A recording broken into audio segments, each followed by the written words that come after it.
Hey everybody, I'm the Pigglesworth, and welcome back to the commentary track for Alphacraft Season 2. How to make Minecraft videos. Not so much that step-by-step mess, but basically just my advice, things that I've learned throughout time making this different stuff. So in this episode, I think what had happened was Spiderweb Ninja and I had found out that we both live in Texas. I think there was one, maybe two other. That's what it was. I think there was one other person on the server that lived in Texas. There was one other person that had lived in Texas, and so we were kind of joking around, trying to come up with a storyline idea of maybe they wanted to be with the Texas group, but we were kind of like, you're not in Texas. But then eventually we gave in and made them an honorary Texan in the Texas group on the server. Now, when you're doing things like this, especially when you're joining a new group of people and you're still learning their personalities, you have to be very careful that you're not creating divisions amongst a group, especially a group that's functioning well. You don't want, I'm going to use the example of Hermitcraft. Now, I haven't really had a chance to sit down and watch Hermitcraft in a long time, but I know that they're a very successful group of content creators. And I know that there are certain personalities on there that work well together as groups that do collab stuff off of Hermitcraft and other series. And so from the viewer point of view, there are storylines of different groups of people competing with each other and doing different things. Now, just from what little I know, I'm kind of like second, third step away from Hermitcraft in that I know people that know hermits. The only hermit I ever really knew was Stress Monster back when we were on Full Stack, and she got the opportunity to go on a server with Python GB and Iskall, and then they got invited to Hermitcraft, and she was able to get on Hermitcraft like that.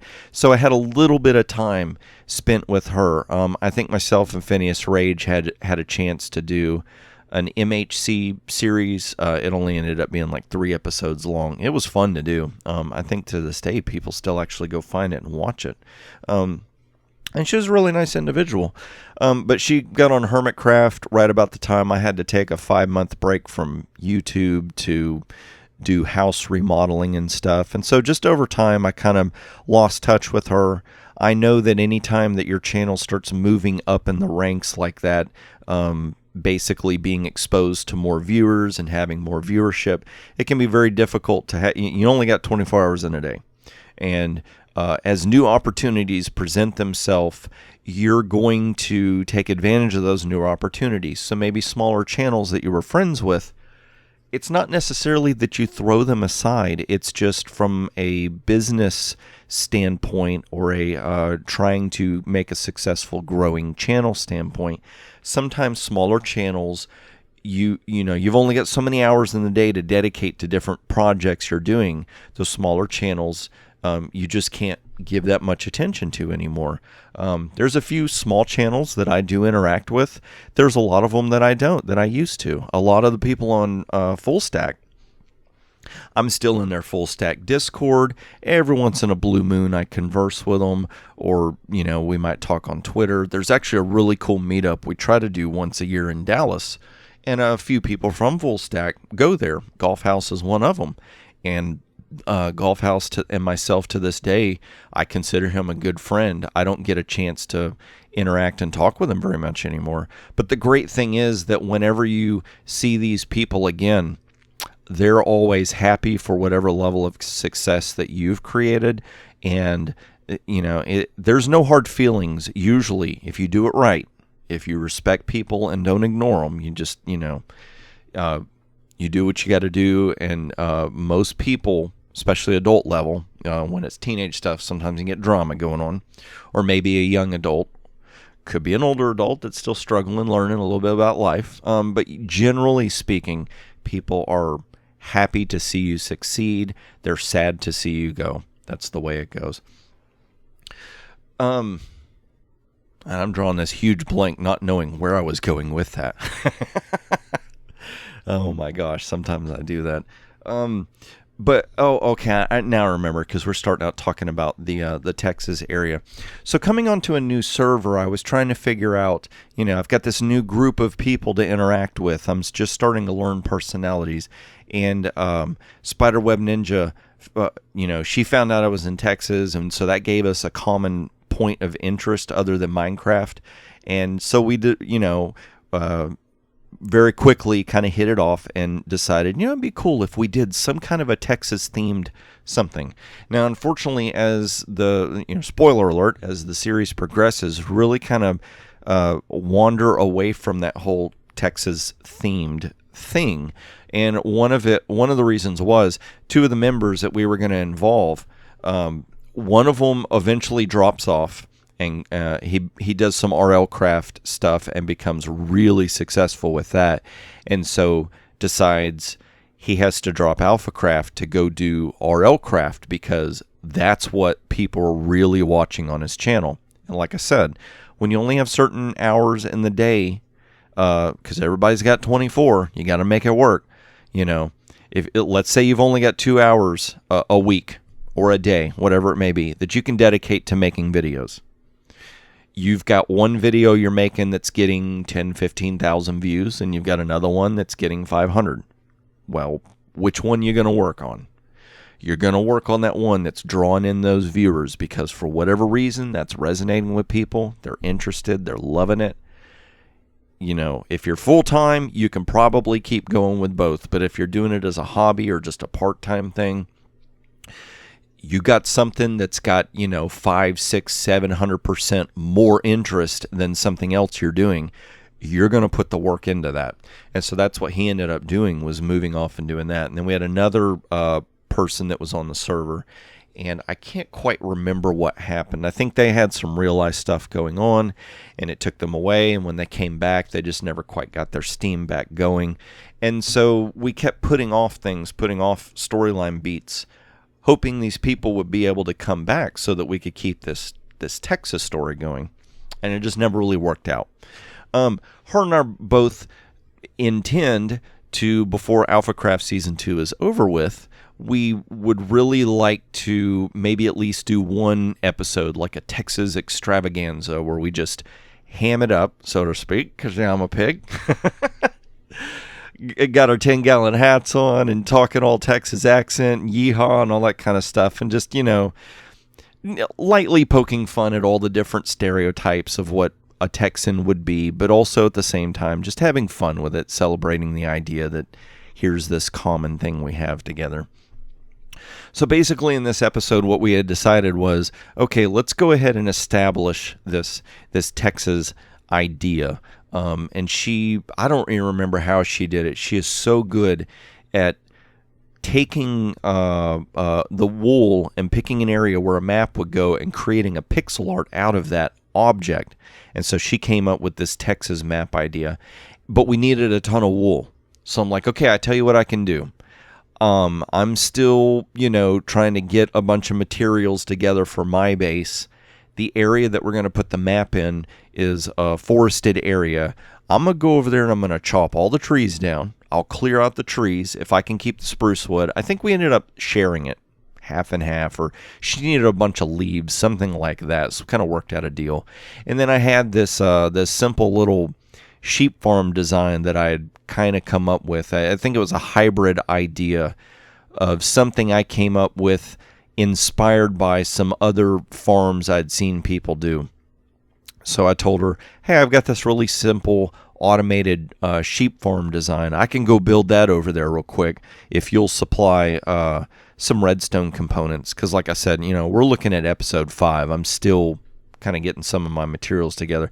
I think that's why I ran over to Avamance's store to buy up whatever available redstone stuff there was, just so we could try and get this thing going, get this built, and then that way we've got wool, and then she can do her pixel art, and we can have our Texas flag map image thing going. But what I was really getting at, especially with the whole giant arc that I went on talking about Hermitcraft and just different creators and stuff, you always have to strike a balance when you're working with groups of other people that it's you say it out loud, you make it known to other people that your intention is not to stir up drama. You're not here to cause problems. You have an interesting idea that you want to present to the group, and you want to see how many other people would love to take part in that, how many people maybe don't necessarily, they either don't like it or it doesn't fit what they're trying to do, and so you're giving them the space as much as they're giving you the space. You can go off and do what you're wanting to do, and that's what happens. Sometimes some creators, for whatever reason, it doesn't work for them. So it's like, okay, you go ahead with this group of people on the server and you do this storyline idea. I'm just not going to be a part of it just because it doesn't work for me, But have at it and good luck. Hopefully it all works for you and everybody involved. And so doing something like this where you're taking a group of people and you're creating this whole little subgroup that's, we're all Texas. You have to balance this fine line between having fun with a group of people of like-minded thought or interest or whatever it be, while at the same time not making other people feel like you're either excluding them or that you're trying to say that you're better than them, anything like that. And so that, it's more advice when you're working with other content creators, especially in a server type environment like this, where you have a lot of different personalities, a lot of different creative people with their own vision of what they're trying to accomplish, that, you're respectful of giving them space to be who they are. You're not belittling them or putting them down because they're not doing what you're doing. And generally, if you can find a group of people that think like that and act like that, you're not going to have a lot of drama on the server, which is awesome, because having a bunch of drama is horrible. It can very quickly destroy creative impulses. It'll make you second guess yourself. It'll bleed over into online social media drama. It can start creating factions of viewers that think your stuff is better than the other person, and they'll start attacking them in the comments. And whenever you're doing something, maybe let's pretend like you and one person on this server have kind of a beef with each other. You work with each other just fine, but you kind of know that you don't really like each other, and maybe it's because something has happened in the past that was a little drama, got out of control. You've gotten past it, but you still got your suspicions in the back of your mind. You work with the people because you're being professional, but there's just something that eats at you. Let's say that one episode they decide to do a prank episode. They come over your base and they do a little prank. And this just absolutely sets you off the wrong way. Normally, maybe it wouldn't bother you, or normally it would bother you, but you would give them a little bit of space. Hey, just wanted to let you know that kind of bothered me. You did that. I wish you would have told me before you did it. Or, hey, please don't prank my base. That's just not the kind of stuff I'm into, or whatever. But for whatever reason, because you've got this foundation, this bitter seed that's there. Things that normally you could tolerate suddenly are like a time bomb ready to go off. Those are horrible situations to be in. And this, technically, you could also apply this to just straight up interrelationships in real life, whether it be a marriage or boyfriend-girlfriend kind of scenarios, or just regular friends, even coworkers. Just always be looking to try and be at peace with other people. Stay away from the drama. It's just not worth it. Trust me. I know people love it when they're watching TV. Drama makes for a great storyline. Like I said, even earlier with the Hermitcraft people, sometimes you create fake drama because drama creates a great story. It's a great motivator for people to want to see, where's the story going? How's this drama going to unfold? But that's the problem that so many people get mixed up in. It's a story. It's not real. And this drama that you see is contrived. It's made up. It's scripted. It's planned. It's there on purpose because it's a mechanism to push a story. But in real life, whether you consider other content creators a fellow actor or a fellow professional or just however you look at them, any of that drama, you want it to be fake. You want it to be agreed upon. You want it to... Yeah, I'm having a lot of trouble with this little sheep here. But you don't want real drama. Real drama blows up in your face 9 times out of 10, causes so much stress, unnecessary stress, and unnecessary trouble. So basically, I guess the long short of it is I'm just kind of giving advice saying, if you come up with ideas and stuff like that, just always be mindful of those you're working around, whether you've been around them for a little bit of time or a lot of time. Just kind of be vocal with them. Let them know what they're up to. Be sensitive of their boundaries and what they're looking to do. Wow, and I'm looking. I got 6 more minutes of commentary on this video, and I feel like I've completed a thought. I don't know if I want to start another thought with this. I do remember doing this episode.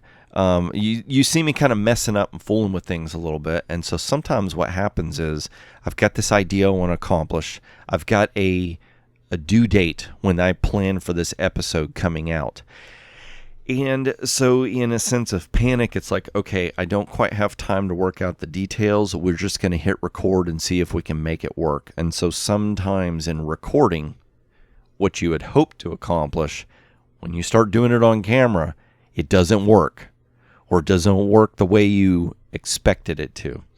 And so basically, you have to just kind of learn how to improvise, how to work on the fly. If something's not going quite the way you expected it to go or planned for it to go, that it doesn't completely destroy you and shut you down, but that you once again, we've talked about this before, but your creative self, you learn to have kind of like an inner monologue or inner talk with yourself. You're in the middle of filming, you're doing something goes terribly wrong. Don't panic. Get used to things going wrong and you stopping and asking yourself, hey, this is the scenario we're presented with. This is the goal we're trying to accomplish. Now let's problem solve real quick. How do we do that? The more you do it, the more comfortable you get doing it. And you can eventually get to the point, like if you go back and actually watch this episode, watch other episodes. One good example is watch any UHCs that I've done, which is oh gosh, my brain's going to shut down. It's basically like a hardcore challenge where you're fighting against a bunch of other teams. If you die, you're dead. Last team or last person standing wins the match. It's kind of like a cage match. Some of the newer games you see, like Warzone for Call of Duty or Fortnite, those kind of games where it's just king of the hill, last man standing kind of ordeals. Each of them have slightly different rules and things like that. But the thing is, when you're playing this, you've never seen the map before. You don't know what the other people are doing, and you've got to learn how to improvise in the middle of a stressful moment so that you don't lose the match, so that you win. And on top of that, when you're doing commentary, because you're creating a video out of it, you have to figure out, how do I not only solve this current problem that's happening, how do I do it in an entertaining way so that people will actually want to watch it? Not you're losing your mind to the point that stress is overcoming you and you're just falling apart on camera and everything goes terribly wrong. So if you go back and watch some of my series like that, you can see really good examples. But basically what I'm getting at is, the more you do it, the more you practice it, the more you can get to the point where you can keep talking, you don't skip a beat, you don't mess up, and maybe even win, come out on top. Like a great example here is, a few minutes ago, I ran out of stuff to talk about for this episode. Very quickly, I had to decide about, okay, now what do we talk about next? And now I'm talking about it. And now I'm talking about it. See how that works? And now I'm wasting time talking about it. But yeah, it's, what was it? And this kind of popped in my head just a minute ago, and I wanted to say it, but I didn't quite figure out how to link it. But basically, I'd seen somebody say, deadlines create discipline. And it's so, so true. If you've got something due, whether it be a video or homework or a bill or what, that you got to pay, something like that, having a deadline creates discipline in you that forces you to do what you need to do to accomplish that task in the limited amount of time given to you. An artist being told they have to write a song, and that song has to be done in 1 week because that's when we're going on TV and showing that song. That artist is going to have a new sense of purpose and focus that they wouldn't have if you said, I want you to write a song, and you've got 2 years before it comes out. Very different mindset. And so when you're creating stressful scenarios that most people want to shy away from, especially younger people, they're not really taught so much to deal with stressful situations like us older folks are. You're usually taught, if it's stressful, it's okay. Go decompress. Go to a safety area. Step away from it. You shouldn't have to deal with that. And that's baloney, because life as an adult is extremely stressful. Say you've got a child gets sick, got to take them to the hospital. Very stressful. If you're falling apart emotionally because you haven't learned how to deal with stress, the child's, something serious could happen. So presenting yourself with stressful scenarios, in the middle of filming or creating whatever you're doing and saying, okay, I want to give up right now. This stress is so terrible that I want to give up. First thing you got to ask yourself is what I'm doing something that I want to accomplish? Is it, are you giving yourself stress that doesn't need to be there? You have to ask that question honestly. And if your answer is, yes, what I'm wanting to do is something I want to do, then you say, okay, but what I want to do is causing stress. So now what? Well, now you have to face that stress and you have to say, okay, is there a better way of doing this to relieve stress? Is this the only way to do it? And I just have to fight that mental fight of dealing with the stress, whatever it is. But like with anything, how do you build muscle? Exercise over and over again over time, which is painful, but eventually you get those muscles built up the way you want. All other things in life are like that. You want to be good at creating videos. You want to be good at content. You want to be good at improvisation, dealing with stressful situations in a very good manner. You've got to face it. You got to go through it, and you got to do it continuously over and over again. And as you keep doing that, you're going to find eventually, say a year or two later, months later, whatever, stop and look back at how you used to be just a little bit in time past, and then look at where you are now. You're going to see growth. That's going to be encouraging. Then you're going to want to keep moving forward. So the video has run out. I have run out. So thank you all so much for watching. Really enjoying doing these, and I'm glad to see that people are enjoying watching it. And I hope to see you in the next one. Bye.